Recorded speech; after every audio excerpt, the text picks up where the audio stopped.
is Candace Mowbray, and I am the Education and Grant Specialist for Marlow Guitar International. I'd like to welcome you to the 27th season of the John E. Marlow Guitar Series. It's going to be a wonderful evening of flamenco music and dance with guitarist Ricardo Marlow, dancer Sarah Harris, and percussionist and vocalist Yi Yi. Each concert of this series begins with a pre-concert talk, and I'd like to introduce tonight's very special guest speaker, Adam Del Monte. Adam is an acclaimed classical and flamenco guitarist who has toured the world as both a soloist and collaborative musician. He's performed in prestigious venues including the Teatro Real in Madrid, Tchaikovsky Hall, Disney Hall, Carnegie Hall, and Lincoln Center. And he's performed with numerous orchestras including the LA Philharmonic and the Moscow State Symphony. As a composer, he's written flamenco guitar concerti and a flamenco opera, and his recording credits include music for the label Deutsche Grammophon, music for the CD soundtrack to Steven Spielberg's film Munich. His other film credits include Mr. and Mrs. Smith and Toy Story 3. Adam is on the faculty of the University of Southern California, where he teaches both flamenco and classical guitar. We are so pleased that he's kindly agreed to share his unique expertise with us to enrich our knowledge of the history of flamenco, its forms, and its great players. Good evening, ladies and gentlemen. My name is Adam Del Monte. I'm a flamenco and classical guitarist and composer by day and by night, but apparently today I'm moonlighting as a lecturer. So I want to thank the Marlow series for inviting me to speak a little bit about flamenco, its origins, its influences, etc. So I will try and be as brief and as concise as possible, trying to touch on various elements that comprise the art form and the lifestyle of flamenco. So before anything else, I want to congratulate Ricardo Marlow for a fantastic concert you're about to experience. You're in for a treat. So, the history and the origins of flamenco in general are pretty shrouded in mystery. Little by little, facts have been sort of written down, theories have been written down and speculated upon, and little by little we've gotten sort of a picture, an incomplete one. Still many unknown origins of certain dance forms are out there, to which we don't have the answer to. But in general, we can all agree that flamenco is definitely a product of a fusion of many different cultures that passed through the Iberian Peninsula. Between the Byzantine, Greek, Roman, not necessarily in that order, of course, the Jewish, the Arabic, and of course the Gypsy and the Andalusian local Spanish culture. All those elements became kind of thrown into this magical melting pot that eventually became known as flamenco. So even though some historians say that the word flamenco came into existence in 1845, that doesn't mean that flamenco wasn't being prepared and wasn't sort of thrown into the slow cooker centuries before that. We can hear the influences of the Arabic melismatic sound, the vocal style, as well as the Sephardic cantorial, the Judeo-Spanish cantorial style. Those are very, very prevalent influences in the fundamental color and expression of the vocal style, of the cante jondo, on one hand. On the other hand, of course, you have the local Andalusian folkloric element that is part of the color of the singing of flamenco. So flamenco in itself is not a pure product. It is a product of many different elements that have kind of coalesced in a perfect way due to a very sensible and powerful evolution of the elements and the coming together of the elements. And it continues to evolve even into the grand stages and the mainstream and all kinds of other influences that the purists say, ooh, this is not flamenco. Influences of jazz and blues and rock and classical and even flamenco rap you have today. Setting aside personal preferences, this idea of the continuation of the evolution of flamenco is part of its natural dynamic that has occurred throughout the centuries. So I'd like to talk a little bit about the evolution of flamenco from its why. Flamenco was primarily a tribal experience, a clan experience. Even though the gypsies, the gitanos, are not the sole creators of flamenco, as I just mentioned, all these influences are a part of it, but the gypsies are certainly the catalyst of all these elements, and they brought them together in a magical way, much like they did with Tsigan music from Romania or Hungary. They would take the local music and somehow give it a certain pixie dust and make it magical, with a certain expressive element or a rhythmic element that would just give it a certain spice and make it unique. And the same has happened with flamenco. In the case of flamenco, the gypsies not only embraced the local culture and all the local influences of that culture, but they also developed and evolved it in their own right as well. So, as I said, flamenco in its purest form, and I say that with big quotations, flamenco in its purest form began as sort of a tribal bonding ritual. It was something that happened within the family, and by family I mean extended family, and that is the purest manifestation of the spontaneity and the lifestyle that is flamenco. Not just an art form, but also a lifestyle. The desire for the constant expression of freedom and a certain, a very peaceful anarchy, if you will, the pursuit of the individual dream, if you will. Those elements are very much in the psychological background of flamenco. And so as we progress through time, the flamencos, the gitanos especially, but not only, try to figure out ways to monetize and to survive with their art form and with their lifestyle. And so thus, at the beginning of the 20th century, we got the café cantantes, which were these basically like jazz clubs, but flamenco clubs, where people would sit and eat and drink and, of course, enjoy a flamenco performance. And so that's sort of the beginning of the commercialization of flamenco. And I mean that not in a negative sense, but in the sense of flamenco going from being something that we do for ourselves as opposed to something that we do to share with the world. And so that certainly became a very important transition in the evolution of flamenco and how it's perceived and how it is also executed with the intention, right? So from the Café Cantantes, we also a little after that, we have the large dance companies such as Pasita Tomás and La Argentina and many other famous, of course, Carmen Amaya being the most illustrious and legendary dancer of all time. These dance companies they had a very strong nationalistic streak about them, in the sense that they were there to represent the entirety of the Spanish culture and experience.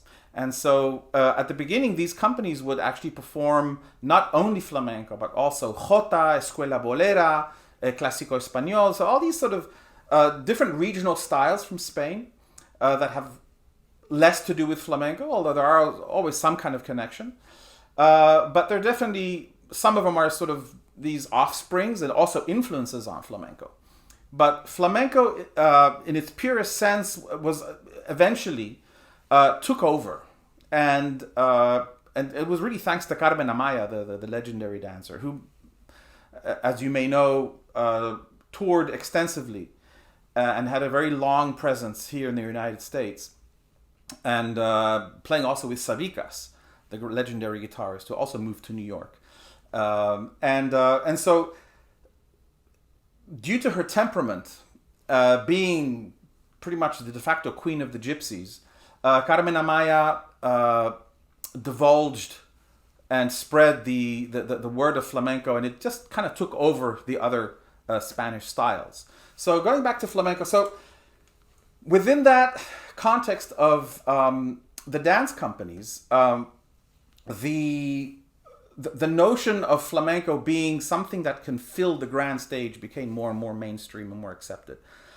That's regarding the dancing, of course, but as far as the guitar is concerned, the evolution started a little bit. It's obviously a smaller part of it at first, until we get to the great phenomenon of Paco de Lucia, of course. But the evolution of the guitar has much more humble origins. If we go back as far as the turn of the previous century, from the 1800s to the 1900s, we have an artist by the name of Miguel Borrull from Catalonia, from Barcelona, who actually played mostly flamenco, but he also played some classical. And after him, we have Ramon Montoya, and we have Manolo de Huelva, and after that, we have Sabicas. And then we have, of course, the great Paco de Lucia, who took flamenco to the stars and back. So all these artists that I mentioned were part of a very, very steady evolution of the guitar. Contribution in terms of technique, in terms of adaptation, adapting the harmonies to the cante, and developing basically a very creative approach to something that started off as a very orthodox type of notion. The origins of the flamenco guitar in terms of musical substance also started off as something very rather conservative. And the law is written by, I guess, people with most charisma and most imagination at the time. And so the artist that I just mentioned wrote, really, composed the cornerstone of much of the musical substance that would be used as a blueprint for the subsequent guitarists that came after, in order to develop flamenco further and further and further. And so at first, the important thing to understand is the change in mentality that kind of happened in the 50s, 60s, 70s, and kind of gradually, really, through the middle of and to the second half of the 20th century. The mentality shifting from, as I said, being very conservative and very bound by tradition, as opposed to breaking with tradition. And so in the case of Paco de Lucia, for the longest time, or certainly for the beginning of his career and his development, Paco de Lucia played the music of Niño Ricardo, also an old school flamenco master, and then Sabicas. And then in one of the meetings that Paco de Lucia had with Sabicas, Sabicas told him, "You need to write your own music. Stop playing my stuff or Niño Ricardo's music. You need to come up with your own things." And so then, from that point onwards, there was a massive creative explosion from Paco de Lucia, and the rest is history, of course. However, it needs to be mentioned that the music of flamenco is an oral tradition. So when the tradition stays on the oral level and things are not written down in very specific terms as they are in classical music, then there's room for speculation, misunderstandings, and confusion. And I say that in the best possible sense of the word, because that is what opens the door to infinite possibilities of different paths being created in the creative process. So, for example, I have my guitar here. So let's take a very fundamental phrase in solea, right? And this solea is one of the forms that Ricardo is going to be playing for you tonight. And let's just take a look at one of the most fundamental phrases in solea and how it's prone to variation. So,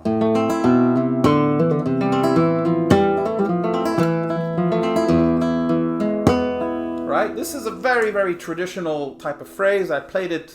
This phrase is probably over 100 years old. But this basic idea evolved throughout the ages, ages is a relative term because flamenco is relatively a new art form. But it evolved through time in incrementally more and more complicated variations. So,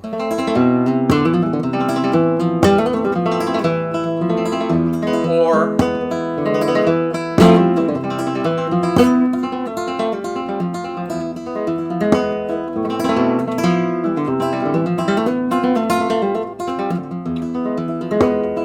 okay. So one after another, I played different variation possibilities on the same idea. And quite frankly, I don't know two people who play this phrase exactly the same. As opposed to classical music, of course, as you all well know, the Beethoven sonata may vary from one interpretation to another, but all the notes are going to be the same, from Alfred Brendel to Arthur Rubinstein, right? In flamenco, it's not like that. So this is really crucial to the underlining spirit of flamenco, where the constant search for variety is always present. And so when flamencos are listening to other artists, the way of listening and the way of filtering in this information and the way of enjoying it comes from a place of knowing and a place of having stored an enormous amount of references of how these traditional phrases have been played in the past.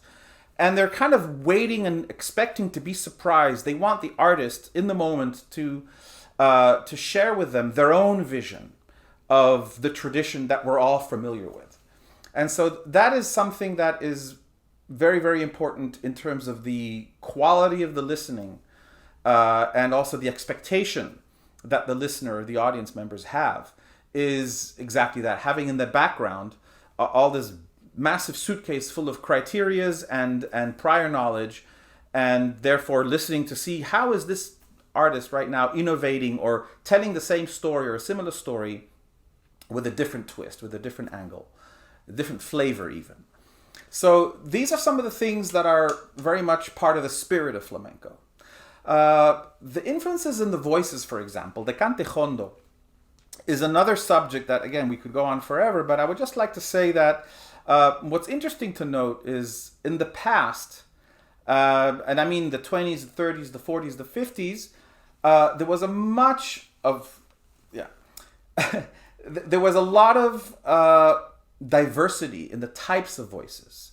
On one hand, on the extreme sort of rough side, you had very, very raspy, guttural,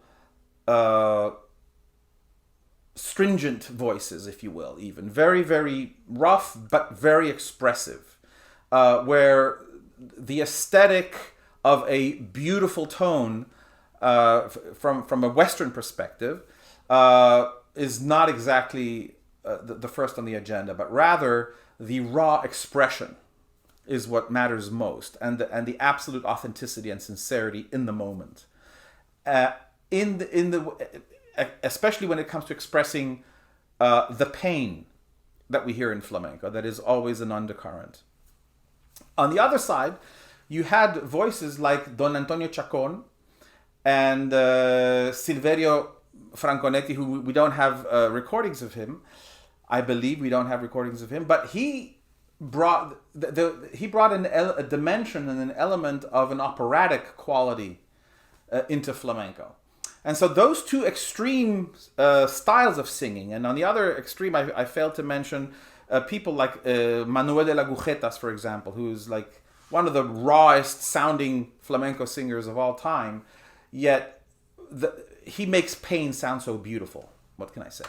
It's so raw and so engaging that you digest that. Eventually, even if you're not accustomed to it, and even if it shocks you at first, you eventually it hypnotizes you into this particular color, and you finally accept it, if not even fall in love with it.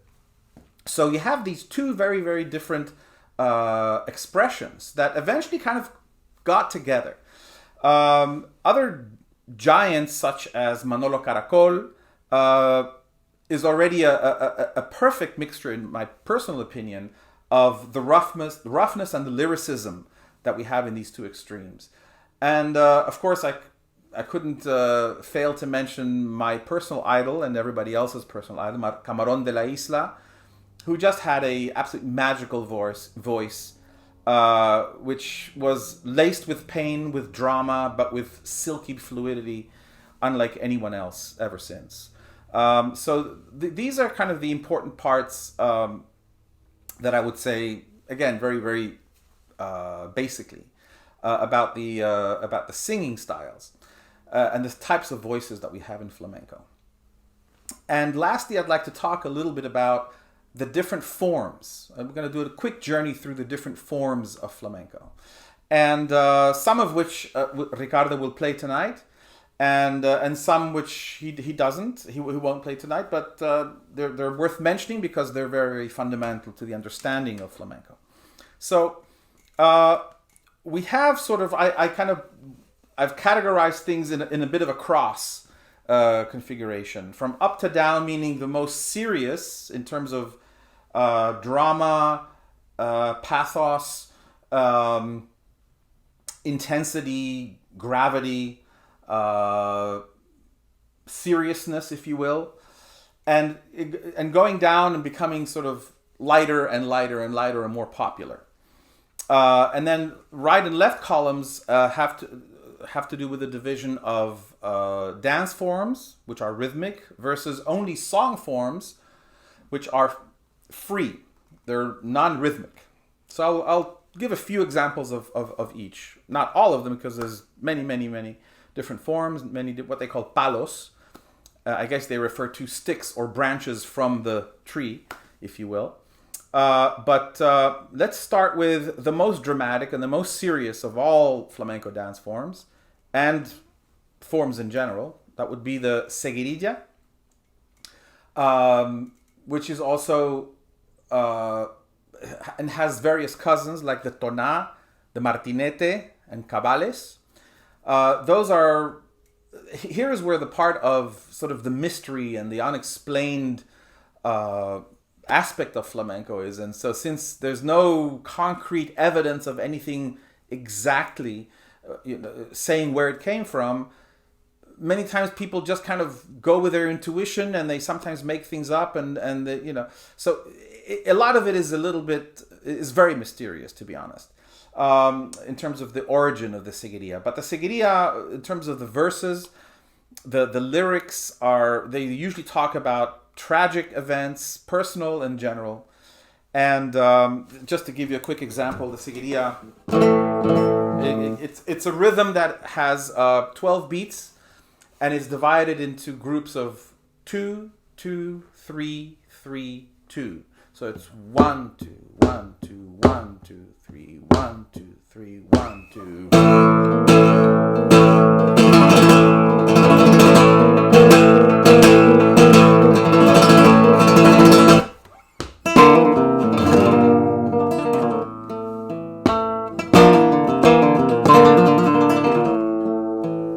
And so on. I'm sorry the guitar is a little out of tune. The heat in here is a little bit intense. So, as is the seguirilla. So this is an example of a seguirilla, which again is like at the most serious spectrum of the, and especially you hear the drama and the pain and the vocal style that makes up the seguirilla. Then we have soleá. Then we have soleá por bulería. We have taranta. The taranta maybe would be closer to the soleá. It's known as the cantejondo, the really the deep, the intense, the serious type of singing. And then from there it kind of gets a little bit lighter and lighter and lighter. Alegrías, tangos, bulerías, and I see that Ricardo is opening with the sevillanas. The sevillanas kind of is at the fringe of the umbrella of flamenco. It's more known as obviously a very folkloric dance, although it's not to be scoffed at because rhythmically it has tremendous intricacies. And but in terms of the expression of it, it is certainly much more popular as opposed to the deep chanting that is seguirilla and soleá and tarantas, right? And then we have, of course, the different the dances versus the lyrical styles. So, for example, just to give an example of a non-rhythmic cante form would be the tarantas.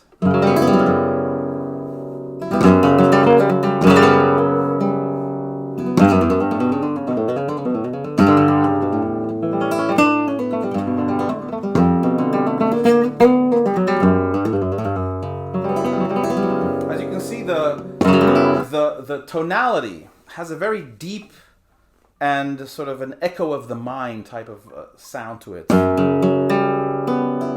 Sounds like the echo of a mine, at least for my ears. Right? Okay? And the taranta, the minera, the cartagenera, those are forms that their origin is from the southern eastern part of Spain, Murcia, Cartagena, La Unión, where you can kind of hear the echo of the mine embedded in the anatomy of the guitar, if you will, right? It's much deeper. The harmonics and the harmony and the voicing, they give a much deeper sound, an echo of a mine, as opposed to, right, just a straight E Phrygian. It has a much flatter energy to it, if you will, or resonance. Even the harmonics, the harmonic interaction is much flatter than this. Right, this has much more mystery to it, as well as the minera. This is even darker. This is like, I don't know, 2 stories underneath the coal mine. Right? So these forms basically are not rhythmic, so they're not danced, they're only sung, and just because they're not rhythmic, it doesn't mean they have a certain natural organic pacing in their phrasing. They do, but there is no strict meter to them, like in the soleá and the seguiría and the alegría. So there is a big difference there between those two fundamentally different types of forms, the rhythmic versus the free and the only lyrical ones. So I think that's enough for today. I hope you're going to tune in to the rest of the series. And I look forward to meeting all of you on some other occasion. And best of luck and stay safe.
I'm Artistic Director of Marlow Guitar International, and it's my great pleasure to welcome you here this evening as we present Ricardo Marlow, flamenco guitarist, with his wife, dancer Sarah Jerez, and the percussionist Yi.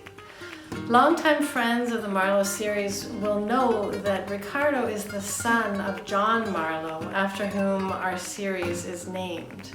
When John passed away too young, his friends, Tim Healy and Regis Ferruzza, organized a concert in his memory. And the tradition continues, and now almost 30 years later, we have this wonderful series. Ricardo became a guitarist in his own right, following the path to flamenco, and you will enjoy and feel in your hearts that we have gone to Spain.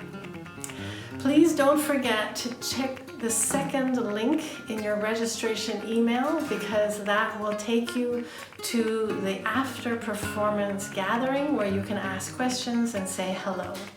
I want to thank Candice Mowbray for organizing the wonderful pre-concert lecture by Adam Del Monte, and of course Joao Figueroa, our fearless executive director who puts all this together.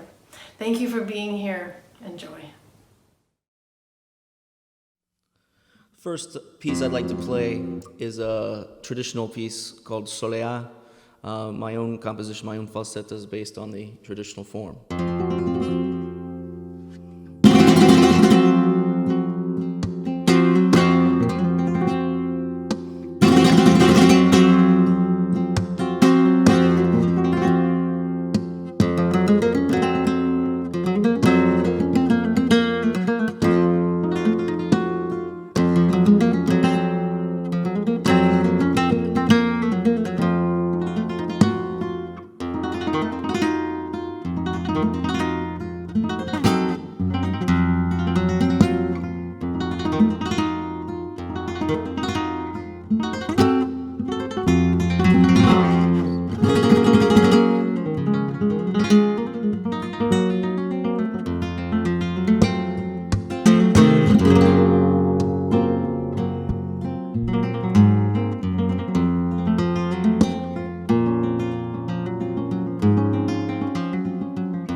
The next piece I like to play is a composition of mine based on a traditional song form called tanguillo, but I'm going to begin it with a freestyle introduction that's based on the granaína form.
The next piece I like to play is another original composition. This one is based on a traditional style of alegrías called Rosas. And I wrote this in dedication to Paco de Lucia after he passed away. The name of the piece is El Silencio de Algeciras.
Next piece I'd like to play is called Rondeña, and it's based on a traditional form, mainly the tuning that was used by Ramon Montoya, flamenco guitarist. And flamenco guitar players make their own version out of each traditional form, so this is my own composition based on Ramon's idea. It's a freestyle form, meaning there's no rhythm, but at the end of the piece I'll conclude with a little bit of bulerías rhythm.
Now we're going to perform a traditional dance called Guajira.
Ay, me gusta por la mañana.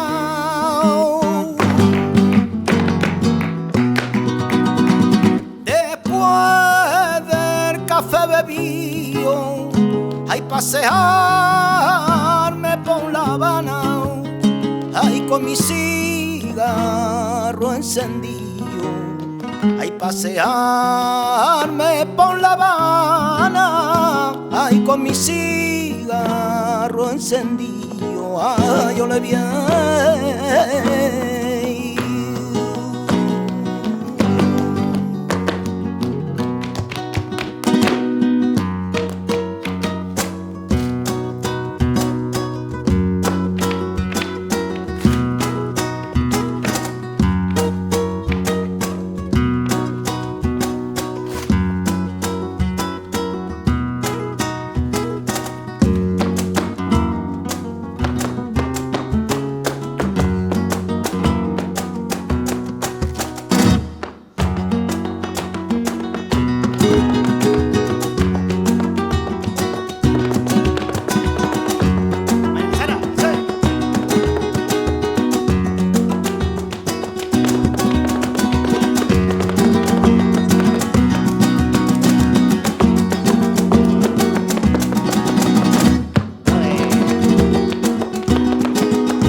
Ay, contigo me caso en Diana.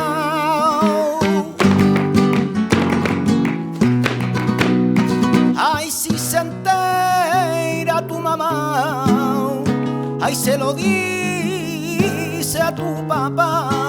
Ay, tremendísima mulata, ay, se lo dice a tu papá. Ay, tremendísima mulata, yo le vi.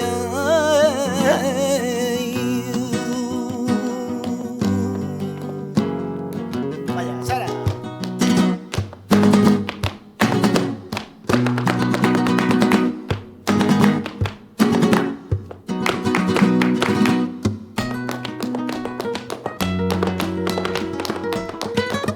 Vaya, Sara, Sara.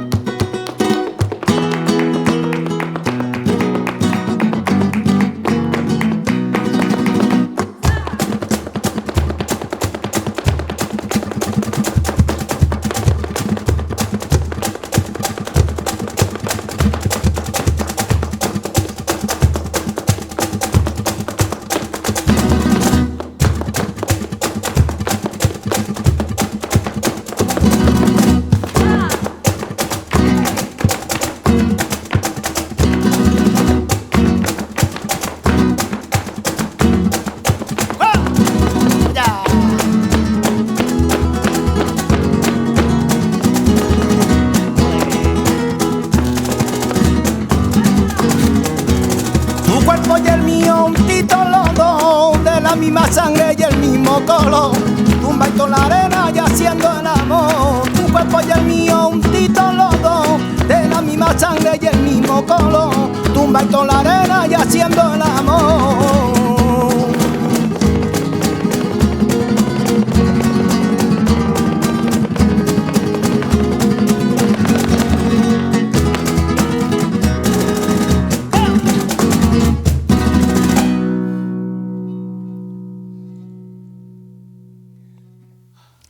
This is an old piece from the 80s by a band called Ketama, which was pretty famous in Spain because they came from a very important gypsy flamenco family. But they created a group where they could fuse some interesting elements, especially Latin and jazz kind of elements, in with what they knew traditionally, flamenco type singing. So this is called Chupendi. Vamos allá. ¿A cómo?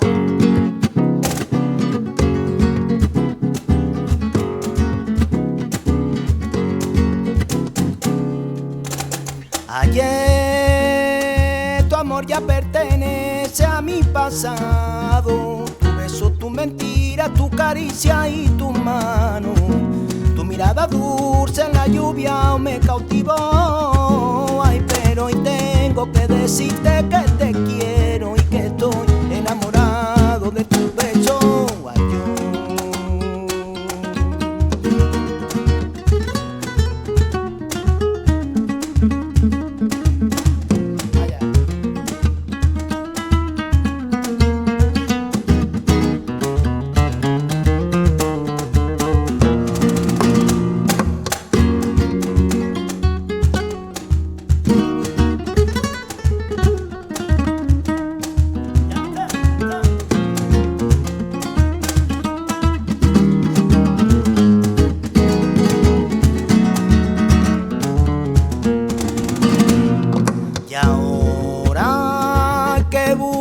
como un loco tus abrazos, y ahora que te has ido de mi lado, ay, te digo que me muero si no estás tú junto a mí, que sin tu beso no puedo vivir, sin tu caricia yo me voy a morir.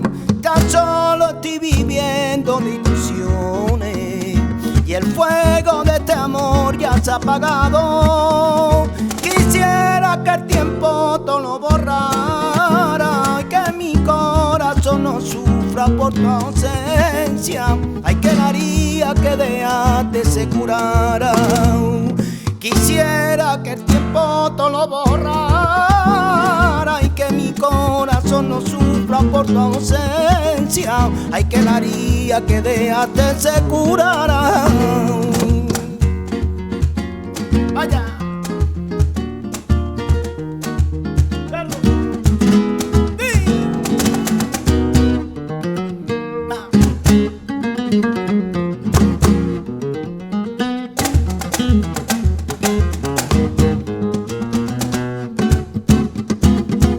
Allá me entregué en el amor, que es un abismo sin fin, ahí donde nos encontramos los dos, que para mano allá está el fin, ay, ya está el fin. Ayer tu amor ya pertenece a mi pasado, tu beso, tu mentira, tu caricia y tu mano. Ay, tu mirada dulce en la lluvia me cautivó. Ay, pero hoy tengo que decirte que te quiero y que estoy enamorado de tu beso. Ay, yo.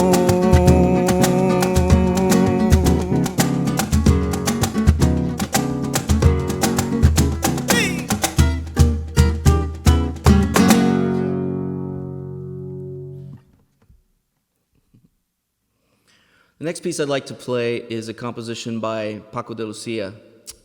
This is another flamenco fusion with jazz that he composed for his trio with Al Di Meola and John McLaughlin.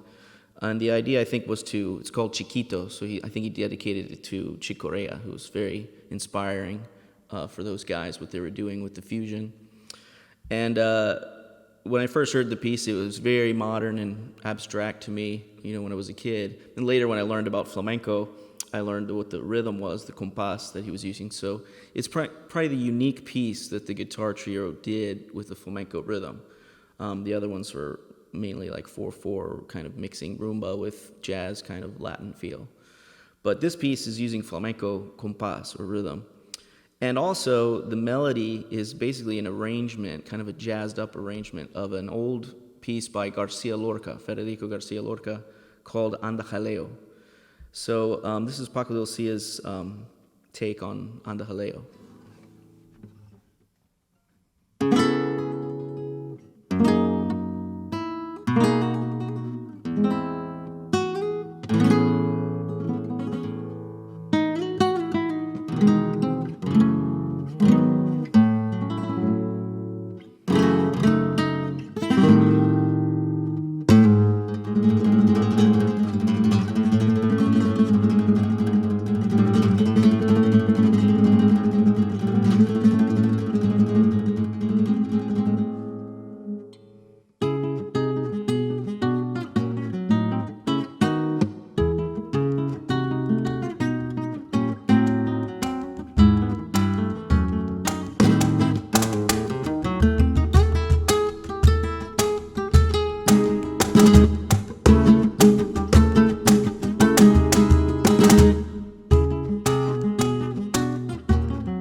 Now we're going to do a traditional soleá, dance by Sara, and Yi will sing the traditional soleá.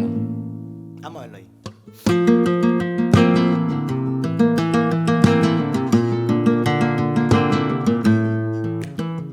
Eso es.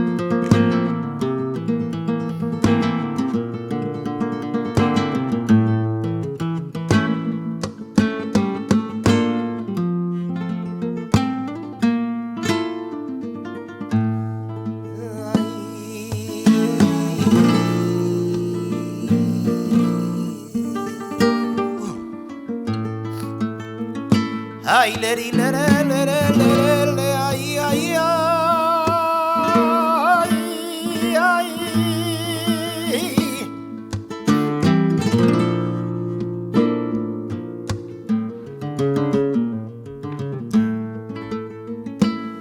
Leri, lere, lere, le, ay, ay, ay, ay.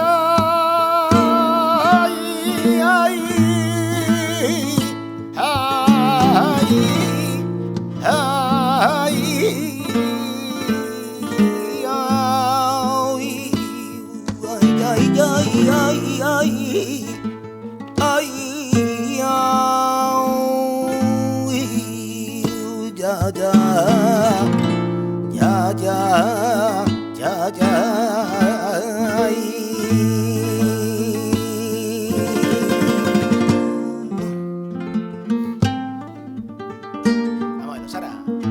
Aqua.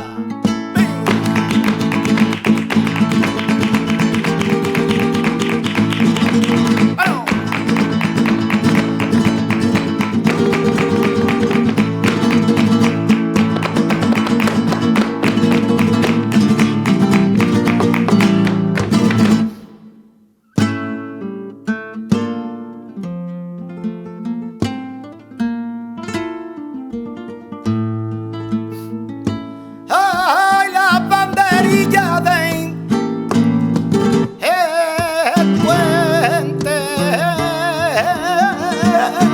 se menea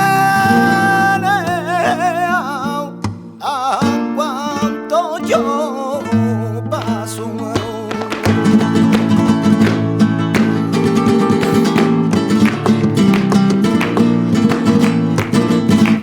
Ay, se menean cuando yo paso, se menean cuando yo paso. Yo te quiero a ti y solita ya ninguna la hago caso. Ay, yo te quiero a ti y solita ya ninguna la hago o yo caso.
que está bailando, pura como baila la bailana.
To conclude the program, we're going to do the fin de fiesta, traditional Bolivians, but I'm going to do some of my own falsetas, and then he's going to sing a little bit and have a percussion feature.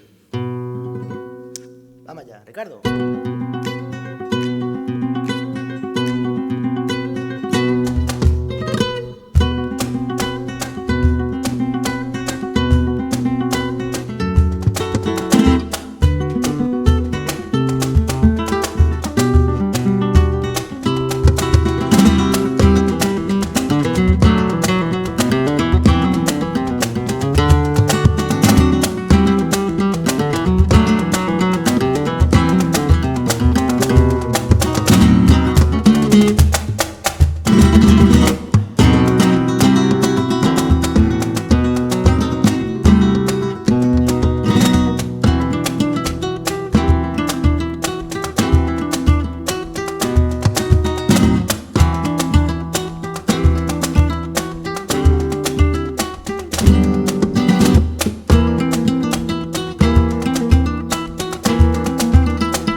Allí está visto y comprobado. Allí está visto y comprobado que el que bebe vino tinto y está gordo y colorado. Ayer que bebe vino tinto ya está gordo y colorado.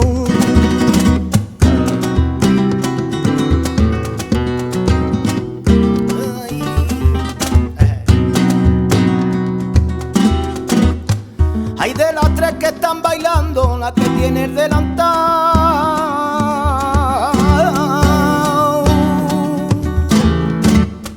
Hay la que tiene el delantal. Que tiene el delantal.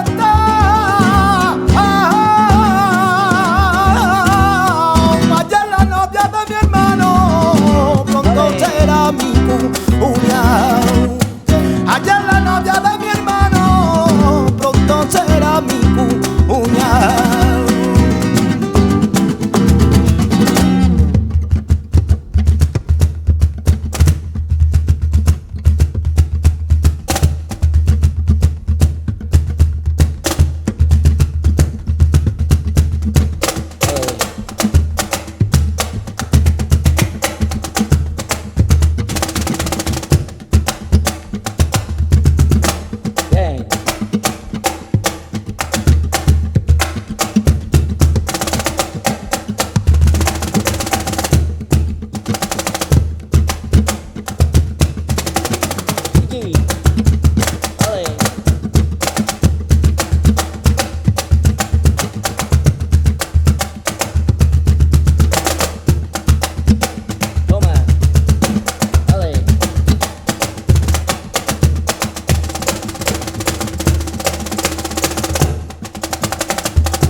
Yo no sé lo que me has dado,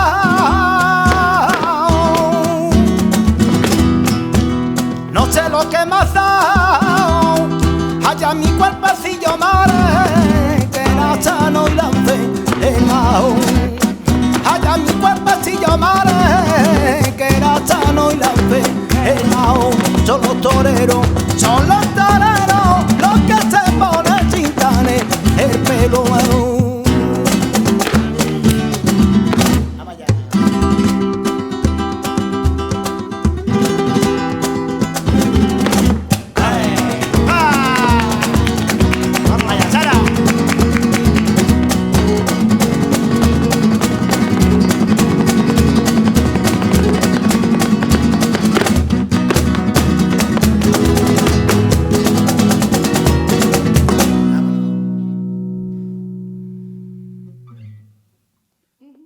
Ole.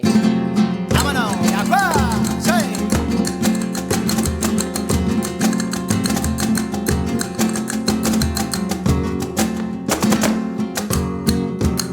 Apártate del camino, amapola no seas loca.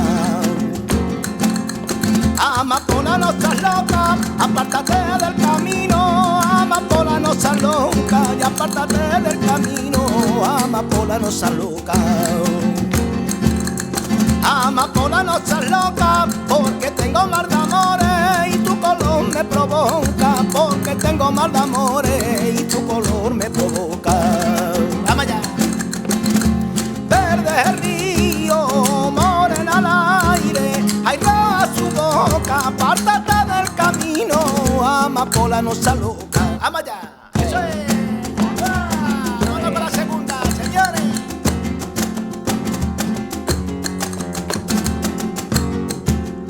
Hasta mentira parece, tanto como me quería. Tanto como me quería, hasta mentira parece tanto como me quería, y hasta mentira parece tanto como me quería, tanto como me quería, y ahora paso testimonio, te arrepientes todos los días, y ahora paso testimonio, te arrepientes todos los días. Hay verde el río, morena al aire, hay va su boca, apártate del camino, ama por la noche loca, ama ya.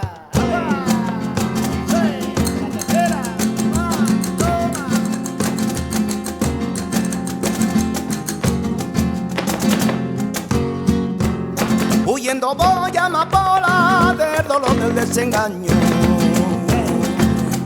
del dolor del desengaño, huyendo voy a amapola del dolor del desengaño, y huyendo voy a amapola del dolor del desengaño,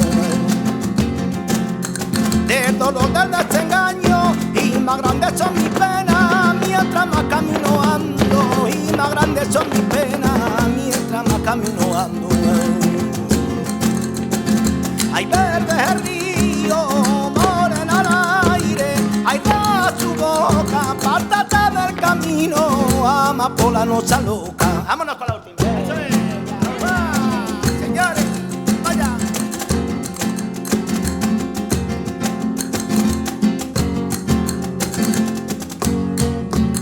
Anda y déjame que siga los senderos del lamento,